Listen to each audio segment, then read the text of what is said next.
शान्ताकारं भुजगशयनं पद्मनाभं सुरेशं विश्वाधारं गगनसदृशं मेघवर्णं शुभांगं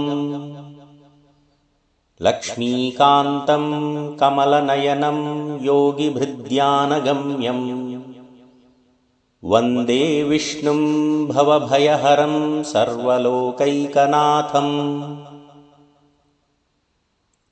वसुदेवसुतं देवं कंसचाणूरमर्दनं देवकी परमानन्दं कृष्णं वन्दे जगद्गुरुं श्रीवत्साङ्कं महोरस्कं वनमालाविराजितं शङ्खचक्रधरं देवं कृष्णं वन्दे जगद्गुरुम्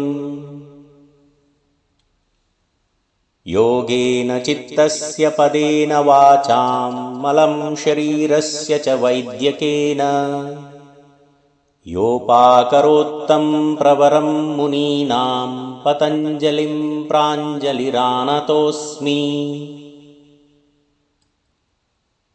योगशास्त्र योगसूत्र दृश्यरूपप्रदर्शिने पूर्णयोग प्रबोधाय गोपीवर्याय ते नमः इति गीताविद्यापीठं गुरुस्तोत्रम्।